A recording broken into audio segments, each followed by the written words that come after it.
اللهم ارزقنا شفاة الحسين اللهم ارزقنا زيارة الحسين اللهم ارزقنا محبة الحسين اللهم ارزقنا زيارة الحسين أعوذ بالله من الشيطان الرجيم بسم الله الرحمن الرحيم الحمد لله رب العالمين بارئ الخلائق أجمعين الذي لم يلد ولم يولد ولم يكن له كفوا أحد الصلاة والسلام على أشرف الأنبياء والمرسلين حبيبنا وحبيب إله العالمين الذي سمي في السماء أحمد وفي الأرضين بأبي القاسم محمد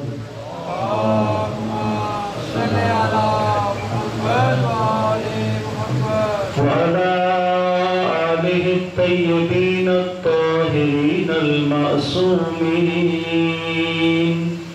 ولعنة الدائم على أعدائهم أجمعين من يوم عداوتهم إلى قيام يوم الدين السلام عليك يا أبا عبد الله وعلى الأرواح التي حلت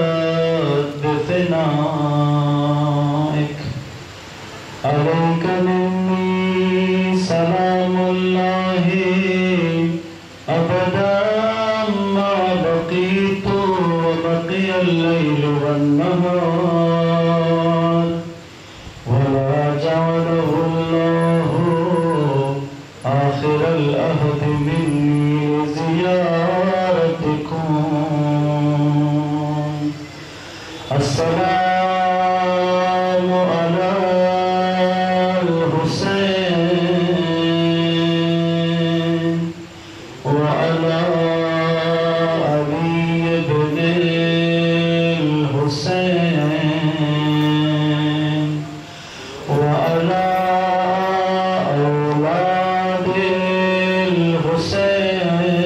الحسين وعلى أصحاب الحسين الذين بذلوا مهجهم دون الحسين عليه السلام صلوات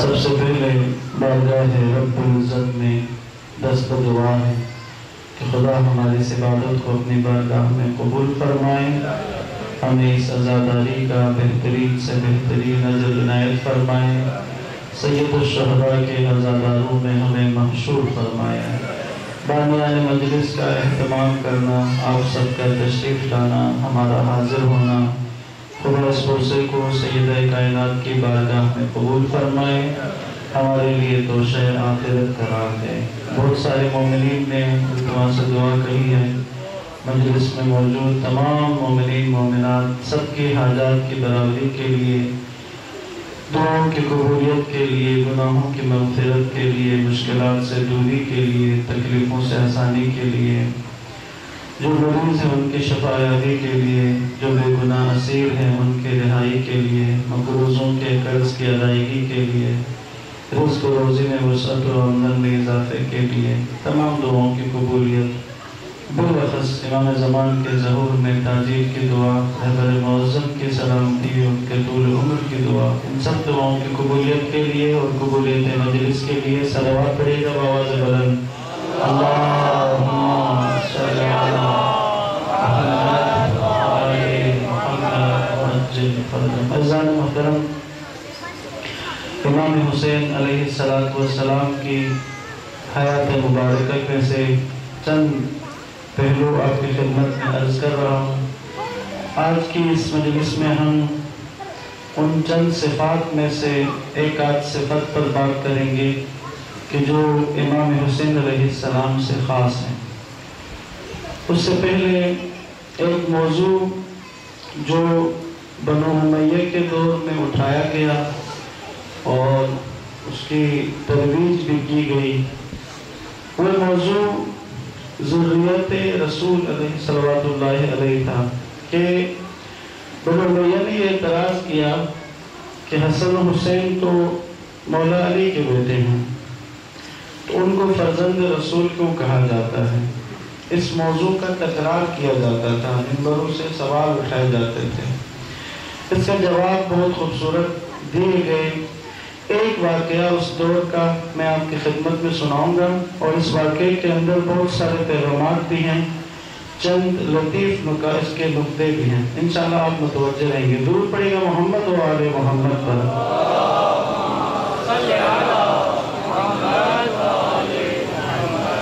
اب اگر زحمت نہ ہو، تاکہ دوران مجلس آپ کو زحمت نہ دینی پڑے، کیونکہ ابھی آغاز میں ہی اگر یہاں جگہ جو سامنے خالی ہے اور دائیں طرف میرے خالی ہے، تو ایک دفعہ درود پڑھ کے جو پیچھے مومنین بیٹھ گئے ہیں درود پڑھتے ہوئے آگے تشریف لے آئیں، تاکہ بعد میں آنے والے مومنین اسی ترتیب سے بیٹھ سکیں۔ تھلوٹ پڑھیے محمد و آل محمد۔ اللہم صلی علی محمد و آل محمد۔ بار دیگر صلوات علی محمد۔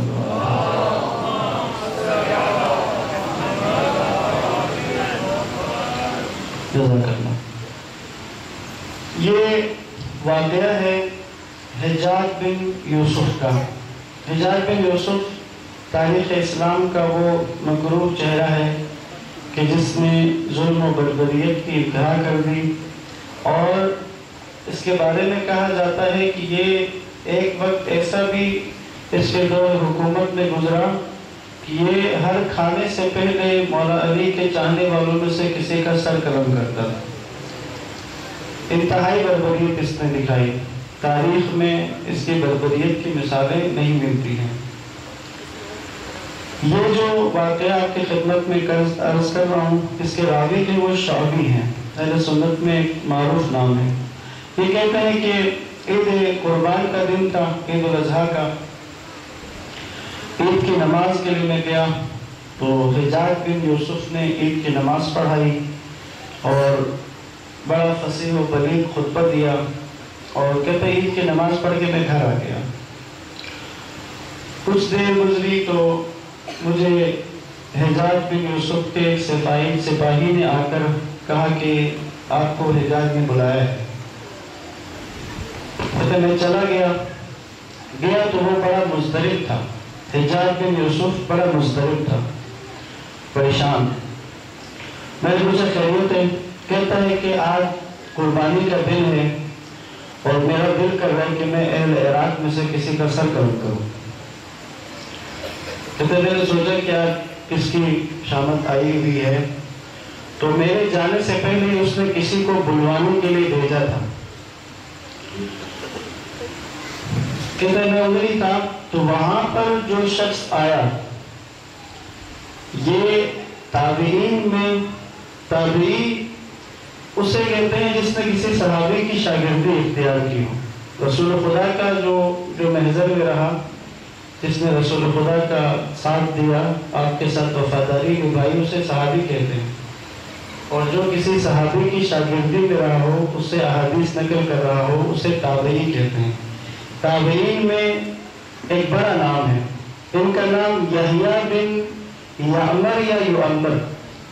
یحییٰ اہل بیت کے چاہنے والوں میں سے ہے اور ایک بڑی علمی سطح کا حامل ہے۔ یہ شاگرد ہیں ابو الاسود دولی کے. ابو الاسود دولی مولا علی کے شاگردوں میں سے ہیں. ابو الاسود وہ ہیں جن کو مولا متقیان نے قرآن سے مربوط کچھ علوم سکھائے بشمول علم نحو کے. اور جو علم نحو ہے اس کا بانی کہا جاتا ہے کہ ابو الاسود دولی اس کے بانی تھے. اور مولا علیہ السلام کے دور خلافت میں ایک علاقے کے گورنر بھی تھے ابو الاسود. تو یہ یحییٰ ان کے شاگرد رہے اور انہوں نے بہت ساری بڑی شخصیات سے خود مولا علی سے روایات اسی طرق سے نقل کی ہیں. اب یحییٰ کا مقام زیادہ تھا، فقہا میں سے شمار ہوتے تھے اس دور میں، اور قضاوت کے ماہر تھے. قضاوت جو اسلام کا نظام ہے قضاوت ہے اس کے ماہر تھے یحییٰ. ان کے بارے میں شہرت تھی یحییٰ بن یعمر کے بارے میں کہ یہ قضاوت کے اتنے ماہر تھے کہ یہ چلتی پھرتی عدالت کہلاتے تھے. کیونکہ جہاں قضاوت کی جگہ ہوتی تھی اس کے علاوہ بھی اگر یہ سواری پر سوار ہو کر راہ میں جا رہے ہوں تو کوئی اگر اپنا نظر کوئی جھگڑا ان کے سامنے پیش کرے رستے میں ہی تو یہ سواری پر بیٹھے بیٹھے بھی فیصلہ کر دیتے تھے شریعت کے مطابق درست فیصلہ. اہم شخصیت تھے اور اہل بیت کے مقدار تھے اور حجاج جانتا تھا ان کے بارے میں. اس لیے عید قربان کے دن یحییٰ کو بلایا ہے تاکہ حجاج اپنے اس وحشی جو اس کی حس تھی اس کی تسکین کر سکے.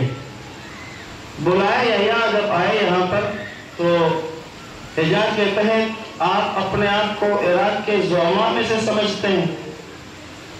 تو جناب یحییٰ نے کہا نہیں، میں عراق کے فقہا میں سے ایک فقیہ ہوں. اب یہاں پہ حجاج نے اسی موضوع کو چھیڑا.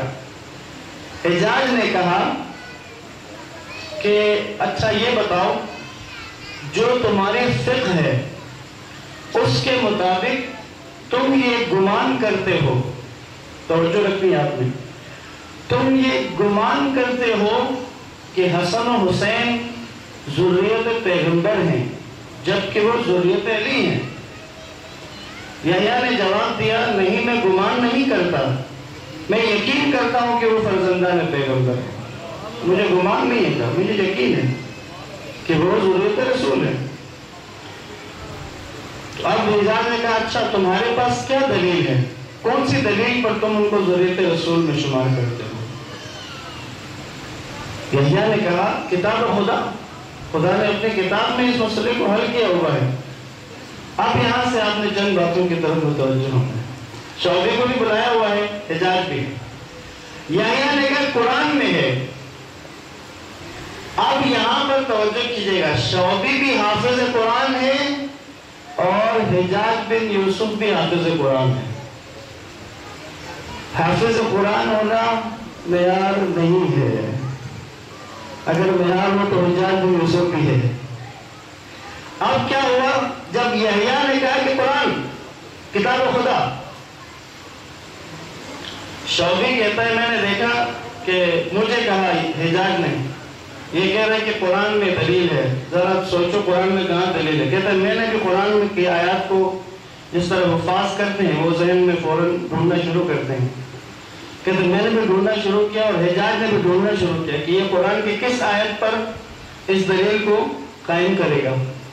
کہتے ہیں کچھ دیر کے بعد حجاج نے یحییٰ سے کہا اچھا سمجھ آ گئی. اب حجاج قرآن کی آیت پر پہنچ گیا ہے، کہہ رہا ہے یحییٰ سے اچھا تم آئے مباہلہ پر اس اپنی دلیل قائم کرو گے جس میں اللہ نے جب حکم دیا اپنے نبی کو کہ عیسائیوں سے جب مباہلے کا وقت آیا کہا اپنی عورتوں کو لاؤ، ہم اپنی عورتوں کو لائیں، تم اپنے مردوں کو لاؤ، ہم اپنے مردوں کو لائیں، تم اپنے بیٹوں کو لاؤ، ہم اپنے بیٹوں کو لائیں. تو اپنے بیٹوں، یہ حجاج کہہ رہا ہے، توجہ کریں، ہم اپنے بیٹوں کو لائیں. تو پیغمبر نے اپنے بیٹوں میں حسن و حسین کو ساتھ لے کے گئے تھے.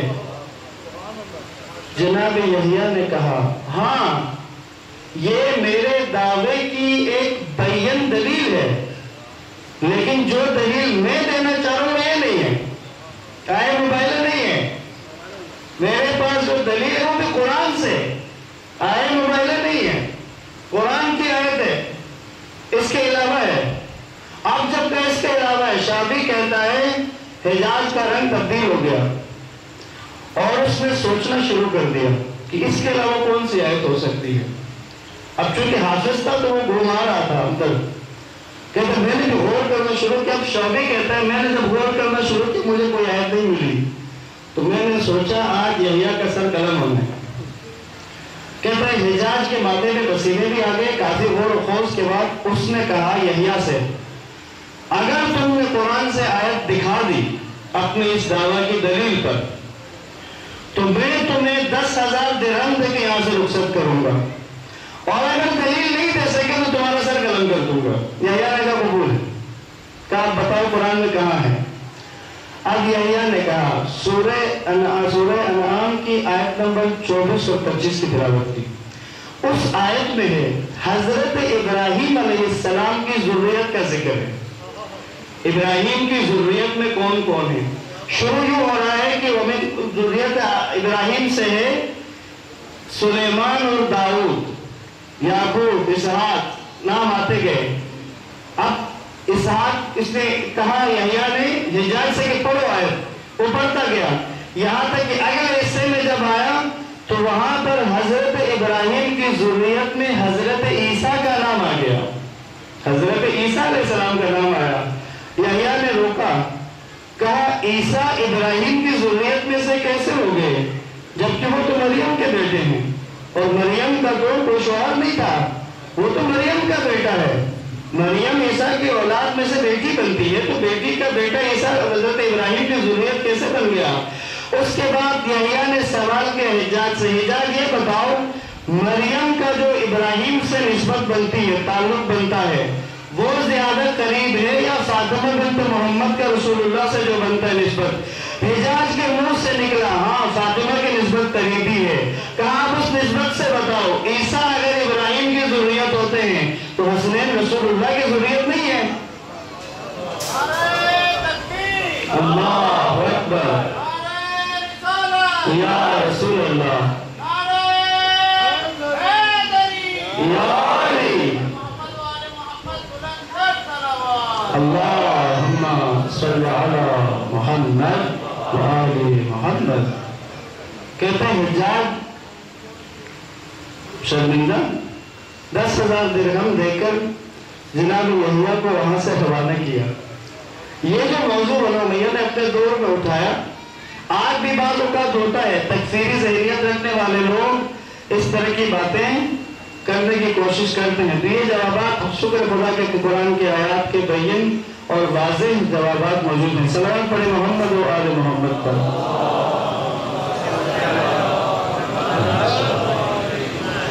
جیسے کہ عرض کیا کہ کچھ امام حسین علیہ السلام کی وہ خصوصیات جو خاص ہیں، مولا حسین سے مربوط ہیں، ان میں سے چند ایک پر آج بات کرنے کی خواہش ہے۔ ایک روایت عرض کرتا ہوں، درود پڑھیں محمد و آل محمد پر۔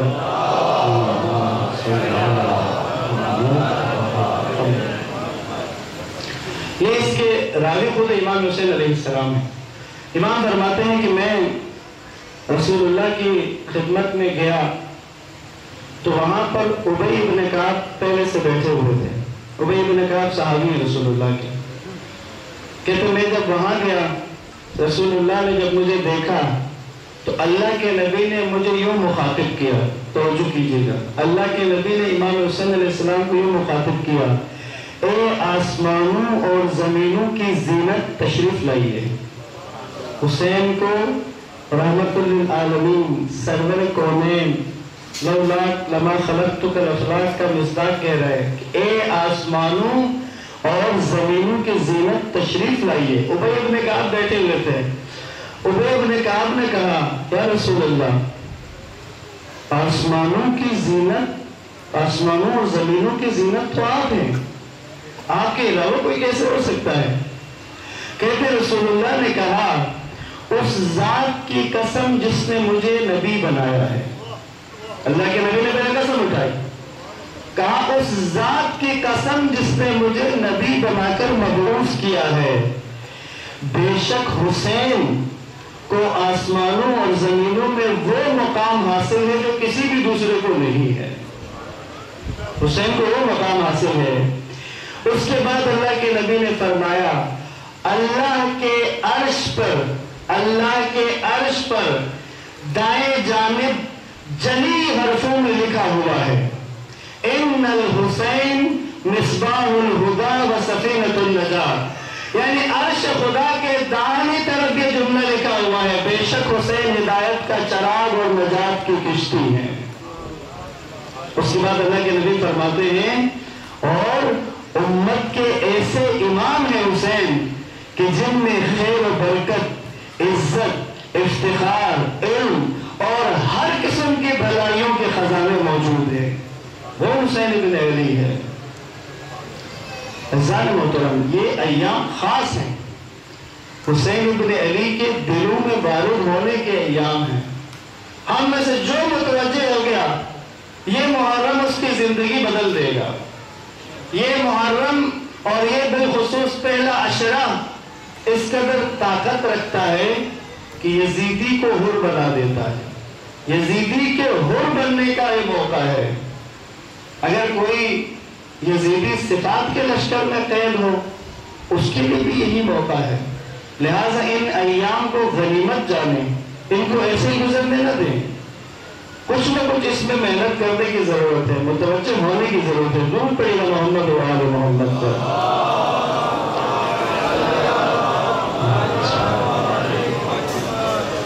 خاص صفات امام حسین علیہ السلام کی، ان میں سے ایک صفت جو خود رسول اللہ نے خاص صفت کہی مولا حسین کی، وہ صفت سخاوت ہے. سخاوت کو امام حسین کی خاص صفت کہا گیا ہے.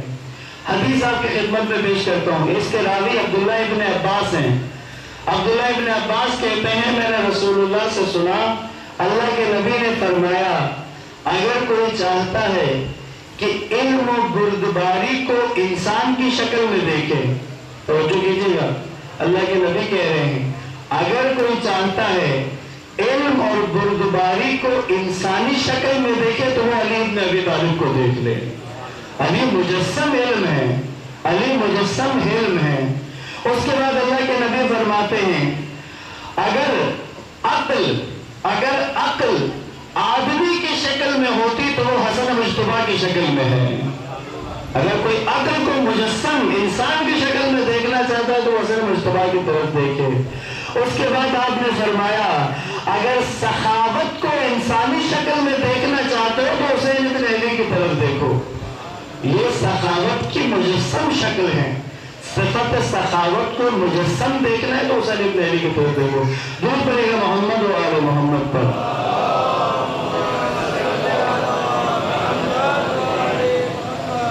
کس قدر سخاوت ہے حسین ابن علی کی. میں نے چند روایات کا انتخاب کیا ہے جو سخاوت امام حسین علیہ السلام کے بارے میں آپ کی خدمت میں بیان کروں گا. اب ایک درود پڑھ کے آپ کو تھوڑی سی جگہ بنانی ہوگی جو بھی کی تنگی ہے. پھر صلوات پڑھیں اور تھوڑا آگے ہو جائیں. اللہم صلی علی محمد وآل محمد. درود پڑھیے گا محمد وآل محمد پر.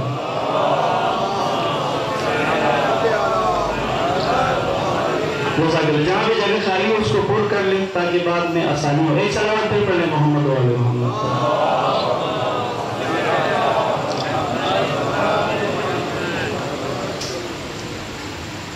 جس وقت امام علیہ السلام کچھ واقعات میں عرض کرتا ہوں لیکن یہ فوراً ایک واقعہ ذہن میں آ رہا ہے، پہلے وہ آپ کی خدمت میں سنوں. سخاوت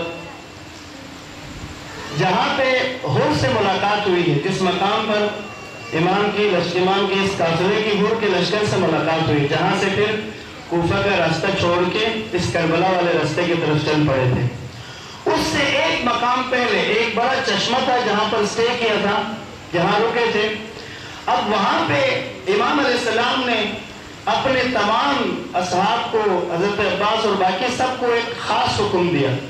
آپ نے کہا کہ جتنی مشقیں اور پانی بھرنے کے جتنے ذرائع تم لوگوں کے پاس ہیں تو اب قافلے میں سب میں پانی بھرو. حالانکہ اس سے پہلے کسی جگہ پہ بھی ایسا حکم نہیں دیا. یہاں کہا کہ سب مشقوں میں جتنی وہ اس زمانے کے حساب سے جو بھی چیزیں تھیں کہا سب میں پانی بھر دو. سب میں پانی بھر لیا گیا. اس کے بعد سفر شروع کر دیا گیا. اگلے سٹاپ پہ اگلے مقام پر ہور کا لشکر آ گیا. جہاں پر رکے تھے سامنے سے دور اڑتی ہوئی نظر آئی. قریب آنے پہ اندازہ ہوا لشکر ہے.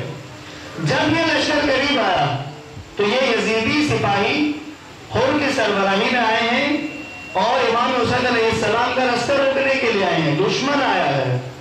لیکن ان سب کی حالت یہ تھی کہ پانی انہیں کہیں نہیں ملا تھا اور پیاس سے نڈال تھے. سب پیاسے تھے. جب قریب آئے امام حسین علیہ السلام نے ان کی طرف دیکھا اور اپنے ساتھیوں سے کہا یہ جو آنے والا لشکر ہے بہت پیاسا ہے. جتنی مشقیں تم لوگوں نے بھری ہیں لے کے جاؤ ان سب کو پانی پلاؤ. اب ایک جملہ عرض کروں گا, روایت کا جملہ ہے. کہتے ہیں سب کو پانی پلایا گیا, حتیٰ کہ ان کے جانوروں کو بھی پانی پلایا گیا. ایک شخص اسی لشکر کا ہے, ہور کے ذات جو یزیدی لشکر میں ایک سپاہی تھا, وہ بیان کرتا ہے میری پیاس بہت شدید تھی اور میں دوڑ کے گیا اور ایک مشک میں نے اٹھا لی پانی پینے کے لیے, اور اس مشک کا تسمہ میں کھولنے کی کوشش کر رہا تھا, مجھ سے تسمہ نہیں کھل رہا تھا.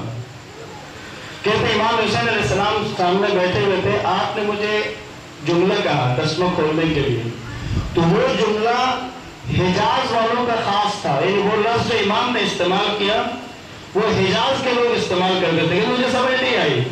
کہتے امام حسین علیہ السلام خود اٹھ کے آ گئے, آ کر اس مشک کا تسمہ کھولا اور اپنے ہاتھوں سے مجھے پانی پلایا. سخاوت اس سے کہتے ہیں کہ آنے والے دشمن کو جو سیراب کرتا ہے, یہ جگر, یہ سخاوت کا جگر حسین بن علی کا ہے. صلوات پڑھیے گا محمد و آل محمد.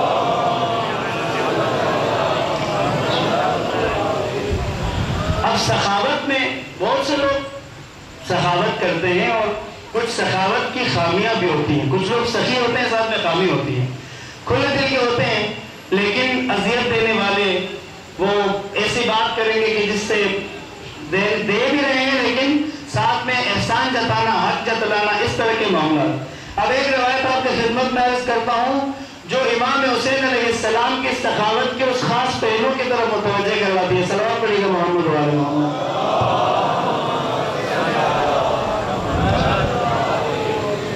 روایت میں ہے کہ ایک انصاری اپنی حاجت لے کر کسی مشکل میں پھنسا ہوا تھا تو امام حسین علیہ السلام کی بارگاہ میں حاضر ہوا. اس نے سوال کا ارادہ کیا ہی تھا, کچھ کہنا چاہتا تھا. امام حسین علیہ السلام نے اس سے کہا اے برادر انصاری, زبانی سوال سے انسان کی عزت نفس مجروح ہوتی ہے. یعنی وہ جو اپنا سوال کرے تو اس کی عزت نفس مجروح ہوتی ہے. جو کچھ آپ کی ضرورت ہے وہ آپ لکھ کر دے دیں, لکھ کر دے دیں, میں اسے پڑھ لیتا ہوں. بیان کرنے میں جو انسان کے چہرے پر جو خجالت اور ایک جو احساس ہوتا ہے کہ وہ نہ آئے. اس انصاری نے لکھ کر دیا, ایک کاغذ پر اپنی ضرورت تحریر کی اور آپ کی خدمت میں پیش کر دی. اس نے لکھا تھا کہ میں نے ایک آدمی کا قرض دینا ہے 500 دینار اور اس قرض کا وقت آ گیا ہے, میرے پاس ابھی گنجائش نہیں ہے. اگر آپ مجھے 500 دینار دے دیں تو میں پھر بعد میں آپ کو لوٹا دوں گا. امام نے اس تحریر کو پڑھا, گھر کے اندر تشریف لے گئے, 1000 دینار لے کر آئے, لا کر اسے دیا اور کہا کہ اس میں 1000 دینار, اس کو کہا اس میں سے 500 دینار اپنا قرض ادا کر دیں, باقی 500 دینار سے آپ اپنی ضرورت پوری کریں, اور یہ میری طرف سے قرض نہیں ہے کہ جس کو آپ نے واپس کرنا ہے بعد میں. یہاں امام حسین علیہ السلام نے اسی انصاری کو ایک اصول بیان کیا. اب آپ یہ اصول میرے اور آپ اور قیامت تک کے لیے اصول ہے. امام علیہ السلام فرماتے ہیں جب کبھی تم ضرورت مند ہو جاؤ اور تمہیں انسانوں میں سے کسی کے پاس جانا ہی پڑے اور گنجائش نہیں ہے, اب کسی کے پاس جا کر اپنی ضرورت کے مطابق مدد مانگنی ہے, تو امام فرماتے ہیں تو ان 3 افراد کے علاوہ کسی کے پاس مت جانا. 3 افراد بتائے, کہا ان 3 کے علاوہ کسی کے پاس اپنی ضرورت کے لیے مت جانا. پہلا دیندار, دوسرا صاحب مروت, تیسرا عالی حسب و نسب والا. پھر امام نے وجہ بتائی. امام نے کہا جب تو ایک دیندار کے پاس حاجت لے کر جائے گا تو وہ اپنا دین بچانے کے لیے تیری حاجت روائی کرے گا. یعنی اس کی دینداری اسے اس بات پر مجبور کرے گی کہ تمہاری حاجت پوری کرے۔ پھر امام نے فرمایا صاحب مروت کے پاس جاؤ گے، یعنی جس کو حیا ہوتا ہے، جس کے پاس مروت ہے، اس کے پاس جاؤ گے اس لیے کہ وہ اپنی مروت اور حیا کی وجہ سے تمہاری ضرورت کو پورا کرے گا۔ اس کے بعد امام نے کہا باقی رہی بات عالی حسب و نسب کی، جب اس کے ہاں تم جاؤ گے اپنی حاجت پیش کرو گے، چونکہ وہ خود عالی نسب والا ہے تو وہ اس بات کو سمجھ جائے گا کہ تم واقعی ضرورت مند ہو، کیونکہ ایک باوقار انسان کسی کے آگے ہاتھ نہیں پھیلاتا ہے، ایک باوقار انسان کسی کے آگے ہاتھ نہیں پھیلاتا ہے۔ پس صاحب حسب انسان تیری عزت کی خاطر تجھے خالی ہاتھ وہاں سے نہیں لوٹائے گا۔ ایک اصول دے دیا مولا حسین نے، اگر کبھی جانا ہی پڑ جائے، ایسی نوبت آ جائے کہ انسان کو مجبوراً کسی کے پاس اپنی ضرورت کے لیے جانا پڑے، تو یہ 3 قسم کے افراد ہیں، انہی میں سے کسی کے پاس جا کر اپنی حاجت بیان کی جائے۔ باقی اگر انسان اپنا معاملہ خدا کے ساتھ رکھے تو پھر خدا نے وعدہ کیا ہوا ہے وَيَرْزُقْهُ مِنْ حَيْثُ لَا يَحْتَسِبُ، پھر خدا وہاں سے رزق دیتا ہے جہاں سے گمان بھی نہیں ہوتا ہے۔ صلوات پڑھیے گا محمد وعلی محمد۔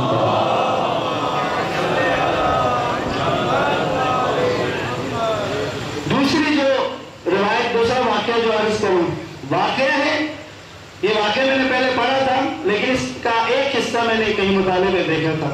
اس دفعہ کے مطالعے میں اس واقعے کے ساتھ امام حسین علیہ السلام کا ایک شعر ہے، وہ شعر بہت اہم ہے، اس شعر میں بہت خاص پیغام ہے ہم سب کے لیے، قیامت تک آنے والے سب انسانوں کے لیے۔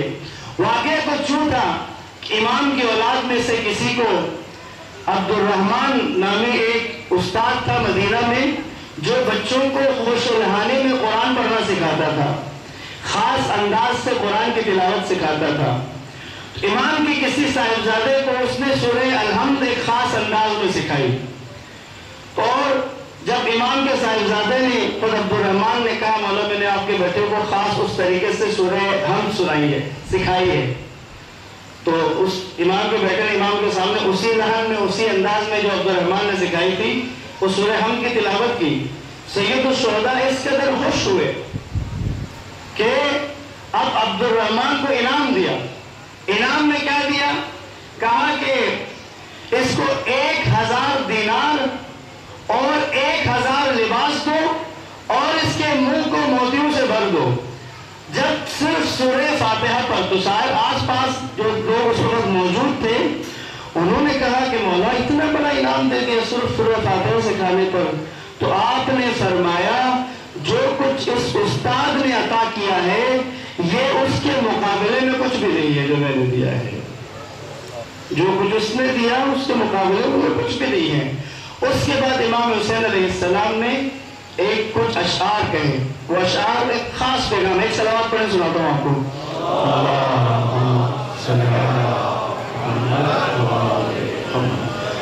توجہ رکھیے گا، بہت توجہ رکھیے گا، بہت خاص نقطہ ہے، بہت خاص پیغام ہے امام علیہ السلام کا۔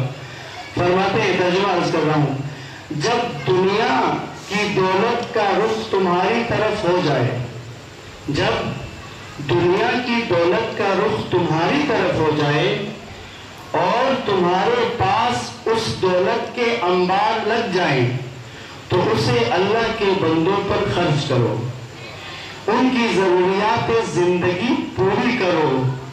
فرماتے ہیں کیونکہ جود و سخاوت سے دنیا کا مال کم نہیں ہوتا، جود و سخاوت سے دنیا کا مال کم نہیں ہوتا۔ توجہ ہے آپ کی انشاءاللہ۔ جود ہے، اگر دنیا کی دولت میں تمہارا رخ کر لیا ہے، تمہارے پاس بینک میں بیلنس تمہارا بڑھتا ہی جا رہا ہے، تمہارے دولت کے ذخیروں میں اضافہ ہوتا ہی جا رہا ہے، تو پھر اپنی اس دولت کو خرچ کرو اللہ کے بندوں پر، ان کی ضرورت پوری کرو، ان کے لیے آسائش فراہم کرو، ان کی ضروریات پوری کرو، ان کی مشکلات آسان کرو، کیونکہ جود و سخاوت سے مال دنیا کم نہیں ہوتا بلکہ اس میں اضافہ ہوتا ہے۔ نعرہ تکبیر، اللہ اکبر، نعرہ رسالت، یا رسول اللہ، نعرہ حیدری، یا علی، محمد آل محمد بلند صلوات.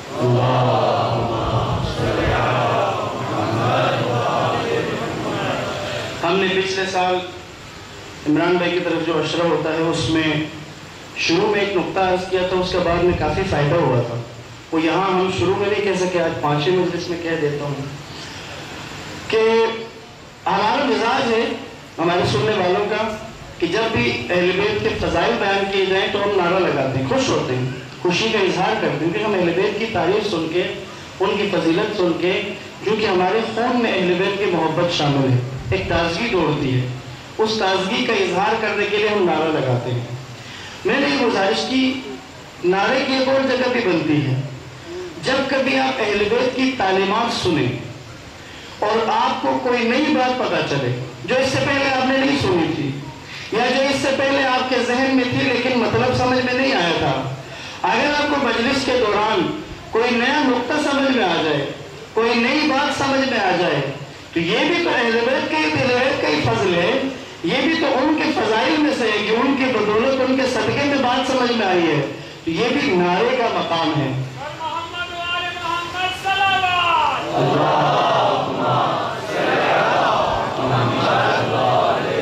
ابھی جب بھائی نے نعرہ لگایا تو مجھے سمجھ آ گئی کہ یہ وہی نعرہ ہے کہ ایک بات سمجھ میں آ رہی ہے تو نعرہ لگانا چاہیے. تو انشاءاللہ اگر یہ عام ہو جائے نا، کیونکہ اب مجبوری بن گئی ہے، ہم جو یہاں بیٹھتے ہیں ممبر پہ کہ بعض لوگ عوام زدہ ہو جاتے ہیں، مجبور ہو جاتے ہیں، کیونکہ جب مجمع شامل نہ ہو، نعرے نہ لگیں، وہ پھر آدھی مجلس اسی پہ زور پہ ہوتی ہے کہ آپ شامل ہو، آپ ساتھ ہیں، آپ کی آواز نہیں آ رہی، آپ شامل نہیں ہو رہے. اگر عوام اس طرف آنا شروع کر دے کہ وہ علمی نقطہ سمجھ میں آ جائے، نئی بات سمجھ میں آ جائے، کوئی ذہن میں سوال تھا اس کا جواب مل جائے، اس پہ نعرہ لگا دے، تو پھر یہ موقع ملے گا کہ پھر علماء اور خطبہ جو ہیں وہ پھر اس طرح کی باتوں کو بھی آپ کے سامنے کرنے کی کوشش کریں گے. صلوات پڑھیں محمد والے محمد پر. توجہ رکھیے گا، کیا فرما رہے مولا حسین، اگر تمہارے پاس جب دنیا کی دولت کا رخ تمہارے طرف ہو جائے، یقین کیجیے گا اس شعر نے وہ بات سمجھا دی ہے مولا حسین کے اس شعر نے، جس کو سمجھ آ جائے ہم میں سے کوئی بھی، جس کو سمجھ آ گئی آج کی اس مجلس میں، اس کی اگلی زندگی آسان ہونے والی ہے، اس کی بہت ساری الجھنیں ختم ہونے والی ہیں، اس کی بہت ساری گھبراہٹ ختم ہونے والی ہے، بہت سا خوف جو رائے خدا میں دیتے ہوئے انسان کے دل کو وہ ایک آ جاتا ہے خوف. الشیطان یعدکم الفقر، شیطان ڈراتا ہے تمہیں، فقیر ہو جاؤ گے، کیا کر رہے ہو، سڑک پہ آ جاؤ گے. یہ مولا حسین علیہ السلام کے الفاظ ہیں، ان کو اپنے دل میں اتاریں. توجہ کیجیے گا، جب دنیا کی دولت کا رخ تمہاری طرف ہو جائے اور تمہارے پاس اس کے انبار لگ جائیں تو اسے اللہ کے بندوں پر خرچ کرو، ان کی ضروریات زندگی پوری کرو. جود و سخاوت سے مال دنیا کم نہیں ہوتا بلکہ اس میں اضافہ ہوتا ہے. اس کے رخ پھیرنے کا انتظار نہ کرو. یہ جو دولت کا رخ تمہاری طرف آیا ہے اس کے رخ پھیرنے کا انتظار مت کرو، رخ پھیرنے سے قبل اسے خرچ کرتے رہو. جب اس کا رخ تمہاری طرف ہو تو جود و سخا اسے ختم نہیں کر سکتا. اگر خدا نے دولت کا رخ تمہاری طرف کر دیا ہے، تم اگر سخاوت سے خرچ کرو گے تو وہ ختم نہیں ہونے والا، اس کا رخ تم سے ہٹنے والا نہیں ہے. جب یہ دولت تم سے رخ پھیرنے پر آئے گی تو پھر تمہارا بخل اسے بچا نہیں پائے گا. ابھی جب تمہاری طرف ہے، اس کا رخ تمہاری طرف ہے، ہو سکتا ہے کہ تم اس نسل میں امیر ہو سکتا ہے تمہاری اگلی نسل فقیر ہو جائے، ہو سکتا ہے اس سے اگلی نسل روڈ پہ آ جائے. اب اگر دولت کا رخ تمہاری طرف ہے تو خرچ کرو، ان دولت کے انبار کو خرچ کرو، لوگوں کی ضروریات پر خرچ کرو. کیوں؟ خرچ کرنے سے وہ جو خدا نے تمہاری طرف رخ کیا ہے وہ بند نہیں ہوگا. امام حسن علیہ السلام نے اپنی زندگی میں 2 دفعہ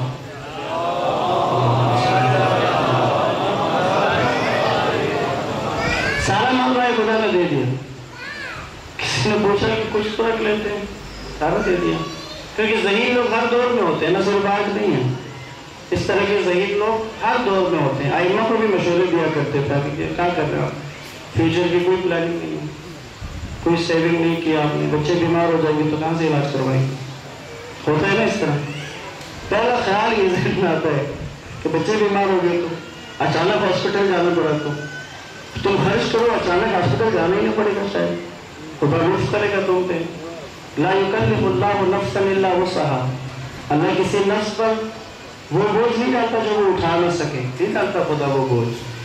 اسی لیے دیکھیں تو مہنگی مہنگی بیماریاں مہنگے مہنگے لوگوں کو ہی ہوتی ہیں, غریبوں کو پتہ ہی نہیں ہوتا بیماریوں کے ناموں کا. صلوات پڑھیں محمد و آل محمد.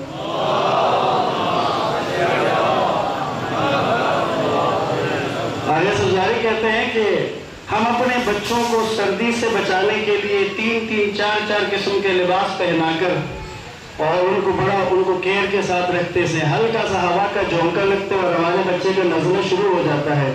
کبھی جھگی والوں کو جا کے دیکھا ہے, ان کا بچہ اس کے اوپر کچھ پہنا ہی نہیں ہوتا ہے, وہ ٹھنڈی ہوائیں پتہ نہیں کیا کیا اس پر گرتا ہے, لیکن کمال اسے نزلہ بھی ہوتا ہو. کیوں؟ لا یکلف اللہ نفسا الا وسعها, نہیں ہوتا خدا کہ وہ نہیں ڈالتا وہ آزمائش میں جو وہ بندہ نہ اٹھا سکے. اساتذہ محترم, امام حسن سے کہا ہم نے سارا دے دیا, کچھ نہیں رکھا اپنے پاس. امام علیہ السلام کا جواب بہت خوبصورت ہے. امام نے کہا خدا نے دیا میں نے آگے دے دیا, خدا نے دیا میں نے آگے دے دیا. اگر میں روک لوں تو اس کا مطلب یہ ہوگا مجھے اس کے دینے پر اعتبار نہیں ہے, کہ میں اس لیے روک رہا ہوں کہ کہیں وہ نہ دے تو پھر میرا کیا ہوگا. مجھے اس کے دینے پر اعتبار ہے, اس لیے میں آگے دے رہا ہوں, اور میں جتنا آگے دیتا جاؤں گا ادھر سے آتا جائے گا, اور یہ سلسلہ اسی طرح چلتا جائے گا. صلوات پڑھی محمد و آل محمد پر.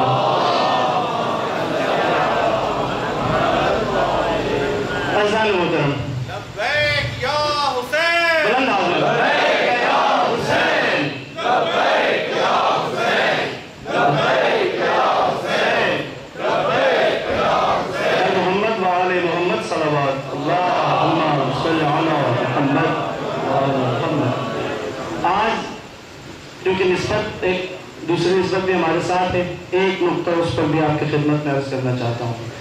آج ہمارے ملک کا یوم آزادی ہے. 74 سال ہو گئے ہمیں پاکستان کے آزاد ہونے کے, 74 سال گزر چکے ہیں. اس ملک کو لینے کے لیے حضرت قائد اعظم اور ان کی جو ٹیم تھی, ان کا موقف یہ تھا کہ ہم انگریزوں کی غلامی میں رہ کر, ہندوؤں کے ساتھ رہ کر, ان کے ماتحت رہ کر اسلام کے جو بنیادی اور بہترین اصول ہیں ان کے مطابق اپنی زندگی نہیں گزار سکیں گے. ہم ایک ایسا معاشرہ تشکیل نہیں دے سکیں گے جہاں اسلام کے اصولوں کو جہاں پہ نافذ کیا جا سکے, اسلام کے اصولوں کے مطابق زندگی گزاری جا سکے. ایسا ہم نہیں کر سکتے. اس لیے ہم ایک الگ ملک چاہیے, بلکہ قائد اعظم نے تجربہ گاہ کہا ہم ایک تجربہ گاہ بنانا چاہتے ہیں جہاں اسلام کی تعلیمات پر مشتمل ایک حکومت, ایک ملک, ایک معاشرہ تشکیل دیں گے جو دنیا کے لیے آئیڈیل بنے گا. اس مقصد کے لیے انگریزوں کی غلامی سے آزادی حاصل کی. اس آزادی کو حاصل کرنے کے لیے کئی ہزار لوگوں نے اپنی جانیں قربان کی, کئی ہزار لوگوں نے اپنے گھر, مال و متاع سب قربان کر دیا, حتیٰ عزت و ناموس تک کو قربان کر دیا, تب جا کے یہ ملک حاصل ہوا. اور لیکن جب اس ٹیم کا بالخصوص حضرت قائد اعظم کی رحلت کے بعد جب آہستہ آہستہ وہ ٹیم کم ہو گئی, اس کے بعد ہمارا جو رخ تھا اس ملک کا, جو سے بھی حکمران آتے رہے, رخ ہمارا بدل گیا. ہم انگریزوں کی غلامی سے نکلنے کے لیے جانیں قربان کر کے نکلے تھے. آج 74 سال بعد ہماری حالت کیا ہے؟ ہم اس وقت فکری, ذہنی, معاشرتی طور پہ, تعلیمی طور پہ انگریزوں کے غلام ہیں. فخر محسوس کرتے ہیں. جو جتنا زیادہ غلام ہوگا اس کو فخر کی نگاہ سے دیکھتے ہیں ماشاءاللہ, جو جتنا زیادہ ہو. ایک اور جملہ بیچ میں اب کہہ دیتا ہوں میں, یہ چونکہ سرکاری اور تاریخی حقائق ہیں. آج جتنے بڑے بڑے زمینوں والے لوگ ہیں, جن کے پاس بڑے بڑے رقبے ہیں, یاد رکھیں اس لیے ان کو رقبے ادا کیے جاتے تھے، اور وہی لوگ حکمران بھی ہیں، وہی لوگ حکومت میں آتے ہیں، وہی لوگ اس ملک پر حکمرانی کرتے ہیں، اور انہوں نے 74 سال کے اندر 70 سال کے اندر ہمیں انگریزوں کا دوبارہ غلام بنا دیا، فکری غلام، نظریاتی غلام، تعلیمی غلام، سیاسی غلام، معاشرتی غلام، اس قدر ہم غلامی میں ہیں۔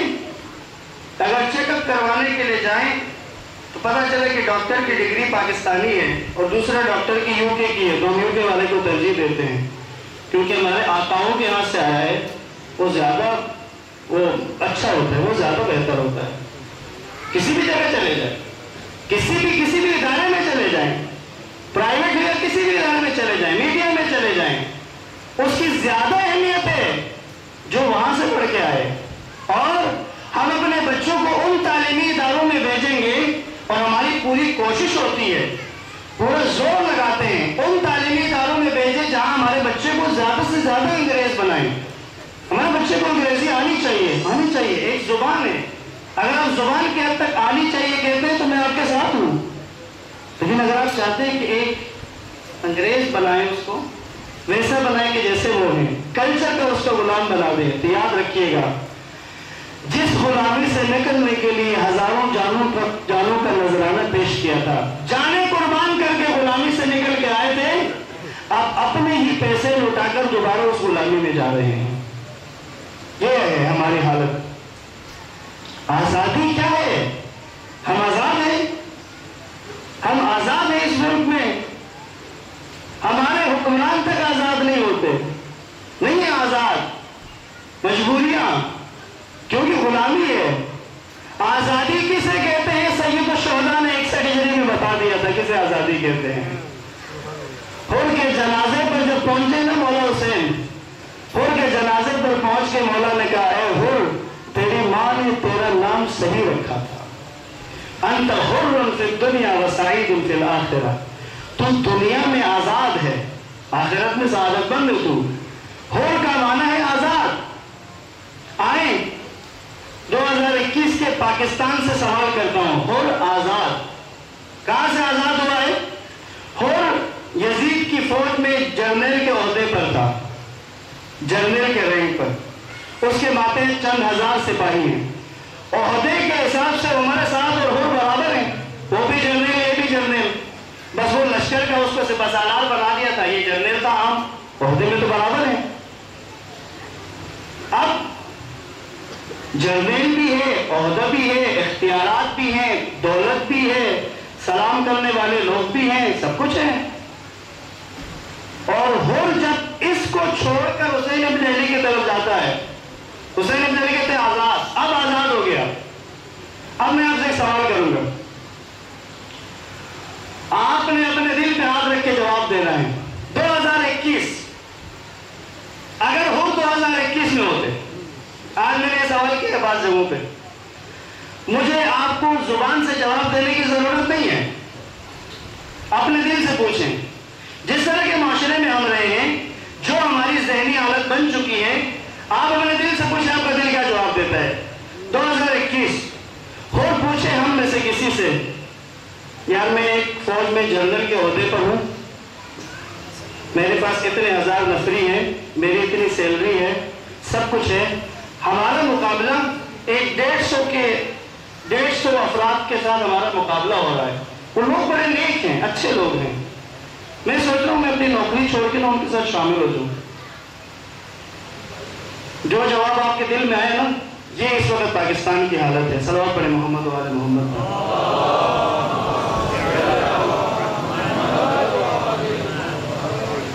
کیا کہیں گے اس وقت کا ذہن؟ پتہ ہے کیا کہے گا حر کو؟ کیا کر رہے ہو؟ اپنا نہیں تو اپنے بچوں کا سوچو، تمہارے بچوں کے فیوچر کا کیا ہوگا؟ تم اتنے بڑے عہدے کو چھوڑ دو گے؟ نہیں، اتنے بڑے عہدے کو کون چھوڑتا ہے؟ کیا پتا کر تم سپہ سالار بن جاؤ؟ کون اس جگہ اگر عہدے کو چھوڑتا ہے؟ بالکل نہیں۔ اپنے بچوں، چلو اپنے بچوں کو سوچو، باقی رہی دینداری کی بات تو کیا مشکل ہے؟ تم بہت سارے اچھے نیک جگہوں پر خرچ کر لینا، رائے خدا میں انفاق کر دینا، تمہارا یہ مسئلہ بھی حل ہو جائے گا۔ عزیزان محترم، ہم غلامی کے اندر اس قدر رچ بس گئی ہے غلامی ہمارے اندر، فکری غلامی، ظاہراً ہم آزاد ملک میں ہیں، فکریں غلام ہو چکی ہیں، عقلیں غلاموں کے غلامی میں چلی گئی ہیں، شعور کو غلامی میں دے دیا ہے۔ بس جب یہ حالت ہو جاتی ہے نا، جب لوگ خواہشات کے غلام بن جاتے ہیں تو پھر حسین ابن علی جیسے مقتل کا رخ کر لیتے ہیں۔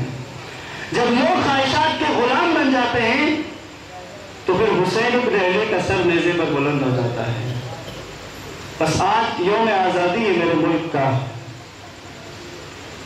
ہماری جانیں قربان اپنے ملک پہ، اس وطن پہ، اس کی مٹی پہ، اور کاش ہم وہ دن دیکھیں کہ ہم اس وطن میں اس آزادی کو محسوس کریں جس آزادی کا تذکرہ مولا حسین نے غر کے جنازے پر جا کر کیا تھا، اس کو محسوس کریں۔ اس لیے ابھی نعرہ لگائیں گے، پہلے ہم پاکستان زندہ باد کا، اس کے بعد لبیک یا حسین کا۔ ہم دونوں نعروں کو ملا کر یہ بتانا چاہتے ہیں اگر آزادی حقیقی چاہتے ہو تو اس کا راستہ حسین ابن علی کا راستہ ہے۔ پاکستان زندہ باد، بلند آواز میں انشاءاللہ، پاکستان زندہ باد۔ ایک دفعہ میں چاہتا ہوں سب کے ہاتھ بلند ہوں، ہم چاہتے ہیں پاکستان زندہ باد ہو، ایمانی تقاضا ہے، ہماری روح کا تقاضا ہے، ہمارے خون کا تقاضا ہے۔ دونوں ہاتھوں کو بلند کر کے جس طرح ہم نے لبیک یا حسین کہنا ہے، یہ پیغام جائے حسین ابن علی کے ماننے والے لبیک یا حسین کے ساتھ پاکستان کی وہ آزادی چاہتے ہیں جو حقیقی آزادی ہے۔ ہر پاکستانی آزاد ہو، نفس کی قید سے آزاد ہو، خواہشات کی غلامی سے آزاد ہو، اور امریکہ اور یورپ اور ان کی غلامی سے آزاد ہو۔ پاکستان زندہ باد، پاکستان زندہ باد، پاکستان زندہ باد۔ مل کے 3 دفعہ بلند آواز میں لبیک یا حسین، لبیک یا حسین، لبیک یا حسین، لبیک یا حسین۔ یا محمد و آل محمد صلی اللہ علیہ وسلم، صلی اللہ علیہ وسلم۔ عزیزان محترم، محرم الحرام کے دن گزرتے جا رہے ہیں، اور جو یہ دن گزرتے جاتے ہیں اہل بیت کی مصیبت کی شدت میں اضافہ ہوتا جاتا ہے۔ آج میں چاہ رہا تھا کہ امام حسین علیہ السلام کی جو آزمائش ہے اس پر 2 باتیں آپ کی خدمت میں مسائل میں عرض کروں۔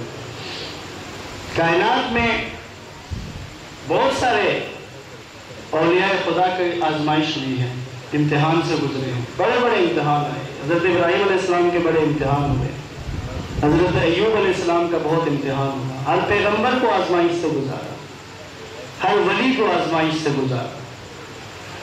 لیکن حضرت آدم سے لے کر قیامت تک ایک ہی دن میں طلوع آفتاب سے لے کر غروب ہونے تک ایک شخص پہ، ایک حسین، اکیلا حسین، حسین کا اکیلا دل، صبح عاشور سے لے کر شہادت مولا تک جتنی آزمائشیں میرے مولا کی ہوئی ہیں، نہ تاریخ انسانیت میں اس سے پہلے کسی کی ہوئی ہے، نہ اس کے بعد کسی کی ہوئی ہے۔ نہیں کسی کے بس کی بات ہے کہ وہ آزمائشیں سہ سکے۔ خود تصور کریں، آزمائش، مہمان کا آنا، ہور آیا مہمان، جانتے ہیں مولا حسین نے کیا کہا؟ ہور آتے ہی ہور کے تو مولا اجازت ہے میں میدان میں جاؤں، ہور کچھ دیر بیٹھو تو صحیح، کچھ دیر رکو۔ مہمان کو کہا جاتا ہے نا کچھ دیر رکو تاکہ تمہیں کچھ خاطر مدارت کریں۔ جملہ کہوں، اے مولا حسین، خود سے کہہ رہے کہ بیٹھو، کیا خاطر مدارت کریں گے میرے مولا؟ آپ کے خیموں میں تو پانی کا ایک گھونٹ تک نہیں ہے، آپ کے خیموں میں تو بچے پیاس ہیں۔ ہائے میرا سخی حسین، ہائے سخی حسین، کیا کیا عطا کر دیتے تھے۔ کربلا میں اتنے غریب ہو گئے ہیں ایک گھونٹ پانی تک نہیں ہے۔ آزمائشیں بتاؤں ایک ایک کر کے، 2 آزمائشیں تفصیل سے بتا رہی ہیں۔ یہاں پہ جتنے سفید ریش بزرگ بیٹھے ہیں جن کے بیٹے جوان ہیں، وہ اس جملے کو سمجھے، آزمائش کیا ہوتی ہے باپ کی؟ بوڑھے باپ سے جوان بیٹا کچھ مانگ لے اور باپ دے نہ سکے تو اس باپ کے دل میں خلش رہ جاتی ہے، بیٹے نے کچھ مانگ لے میں دے نہیں سکا۔ علی اکبر جنگ کرنے کے بعد بیچ میں واپس آئے تھے، ہائے جوان بیٹا سخی حسین کے پاس، جانتے کیا مانگے جوان بیٹے نے؟ کہا بابا اگر ایک گھونٹ پانی کا مل جائے تو پھر وہ جنگ میں رک کے آپ دیکھیں میرے مولا کی مظلومیت، آنکھوں میں آنسو آ گئے۔ کہا اکبر تیرا باپ کربلا میں اتنا غریب ہو گیا ہے کہ تجھے ایک گھونٹ پانی بھی نہیں دے سکتا، تو بیٹا صبر کرو میرے نانا تجھے دلا دیں گے۔ اکبر کو بھیج دیا، لیکن خواہش تو ہے نا حسین کے دل پہ، آزمائش ہے میرے مولا کی، آزمائش ہے حسین کی۔ ایک اور آزمائش کا جملہ سناؤ۔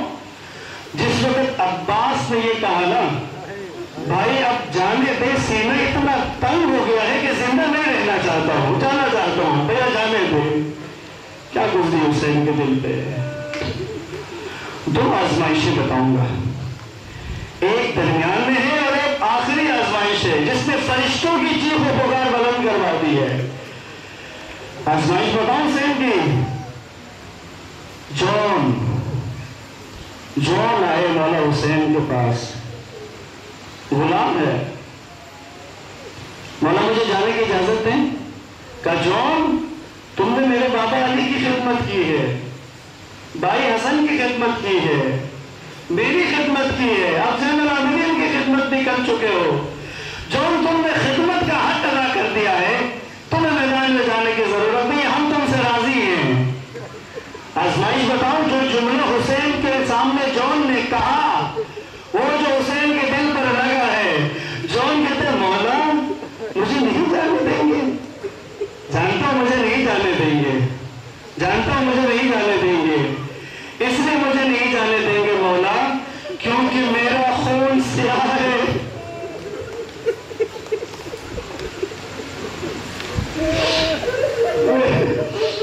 میرا خون سیاہ ہے مولا، آپ چاہتے ہیں کہ آپ لوگوں کے پاک و اطہر خون کے ساتھ میرا یہ سیاہ خون نہ مل جائے۔ دوسرا جملہ جانتے کیا کہا؟ مولا میں جانتا ہوں میرے پسینے سے بدبو آتی ہے، آپ کے خوشبودار ابدان کے ساتھ میرا بدن جمع دو۔ اے جان کیا کہہ دیا حسین کے سامنے، آگے بڑھ کے جان کو گلے لگا لیا، روتے ہوئے کہا جان ست لگا۔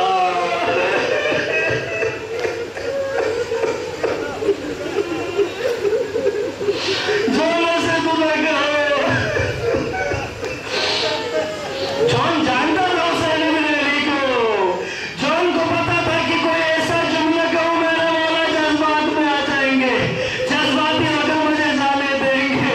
مولا نے کہا جان بسم اللہ جاؤ۔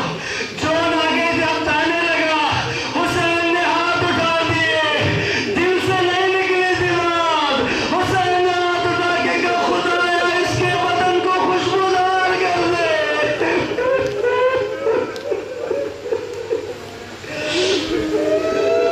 جس وقت جون گرا، حسین مولا پہنچے جنازے کے پاس۔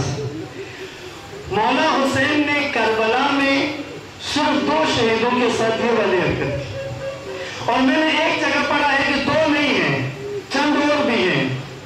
ایک تو حضرت علی اکبر ہے، بیٹا ہے، جوان بیٹے کے جب جنازے پر پہنچتے ہیں تو علی اکبر کے گال کو اپنے گال کے ساتھ لگا کر حسین نے گریہ کیا۔ ارے جون کے جنازے پر جب پہنچے، اٹھایا جون کا جنازہ اپنے سانوں پر رکھا، حسین نے اپنے گال جون کے گال پہ رکھ کر کہا اے جون خدا تمہیں جزا دے، اجرکم اللہ۔ آپ تیار ہو گئے؟ میں مولا حسین کی آخری آزمائش بتاؤں؟ عرب بنائیان کہتے ہیں صبح عاشور سے حسین ابن علی کے قلب پر آزمائشوں کے پہاڑ گرتے رہے، گرتے رہے، گرتے رہے۔ فرشتے حیران و سرگردان تھے، یہاں تک کہ جس وقت مولا حسین زلزلہ کے زین سے زمین پر آ گئے، اب حسین جنگ نہیں کر رہے، زمین و آسمان کے فرشتوں نے تسبیح شروع کر دی. انہوں نے کہا خدایا تیرا شکر، حسین کی آزمائش تمام ہوئی. ہمیں تو حسین کی آزمائش دیکھ کر فرشتوں کی چیخ و پکار بلند ہو رہی ہے. شکر خدایا حسین کی آزمائش تمام ہوئی. اب ہم سب فرشتے، زمین و آسمان کے فرشتے حسین کے استقبال کی تیاریاں کریں گے. فرشتوں نے ارادہ الہی کا مشاہدہ کیا، کہا نہیں اب حسین کی آخری آزمائش باقی ہے. نگاہ کرو نا آخری آزمائش کون سی ہے. خیموں کی طرف دیکھو. دیکھا تو خیمے میں جناب زینب نے مولا حسن کے 10 سال کے بیٹے عبداللہ ابن حسن کو روک کے بٹھایا ہے. کہا عبداللہ، حسین نے مجھے کہا تھا عبداللہ کو خیمے سے باہر نہ بھیجنا، اب باہر نہ جانا. عبداللہ میرا بائیں زین سے زمین پر آ گیا ہے. حسین کا اتنا خون بہ چکا ہے، اب بدن میں سکت نہیں ہے. اجرکم اللہ. یہ عبداللہ مولا حسن کا سب سے چھوٹا بیٹا ہے. جس وقت مولا حسن کی شہادت ہوئی تو یہ گود میں تھا. اس نے بچپن سے مولا حسین کو دیکھا ہے. بابا کہہ کے بلاتا تھا مولا حسین کو. عزادارو، خیمے میں بیٹھا ہے جناب زینب کے سامنے. اچانک اس نے مولا حسین کی آواز سنی. جو یہ آواز حسین عبداللہ کے کانوں میں آئی، دوڑ کے خیمے سے باہر نکل گیا. آواز دیتا ہوا جا رہے، پھپھی اماں میرے بابا کی آواز آ رہی ہے. عزادارو، عبداللہ دوڑتا ہوا میدان میں نکلا. دیکھا مولا حسین بیٹھے ہوئے ہیں اور ایک لعین نے تلوار لے کر مولا پر وار کرنے کے لیے آگے بڑھا ہے. عبداللہ جا کے مولا حسین کے گلے لگ گیا. ارے مولا نے کمزوری پر آنکھیں بند کی ہوئی ہے. عبداللہ گلے لگا. حسین نے آنکھیں کھولی. ارے حسین کی آخری آزمائش. عبداللہ نے کہا بابا میں آپ سے جدا نہیں ہونا چاہتا. قاتل آگے بڑھا. اس نے تلوار اٹھائی مولا پر وار کرنے کے لیے. عبداللہ نے دونوں ہاتھ آگے کر دیے. عبداللہ کے ہاتھ کٹ کے گرے. حسین کی گود میں گر گیا. حرملا نے تیر جوڑا حسین کے سینے پر. عبداللہ کو تیر لگا. مولا حسین نے گریہ کیا. ایک جملہ حسین کہتے ہیں، بس عزادارو آخری 2 جملے ہیں. مولا حسین کہتے ہیں اے عبداللہ، تیرے چچا پر کتنی مصیبت کی گھڑی ہے کہ تیرے دفاع میں تلوار بھی نہیں چلا سکا.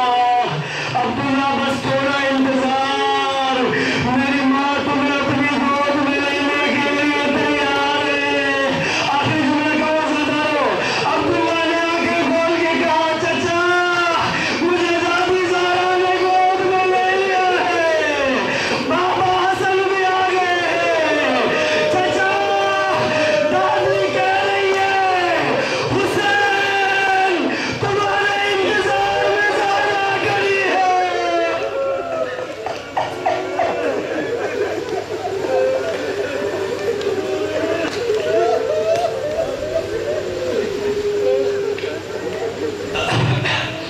الا لعنۃ اللہ علی القوم الظالمین. سيعلم الذين ظلموا أي منقلب ينقلبون. إنا لله وإنا إليه راجعون. ماذا نستعين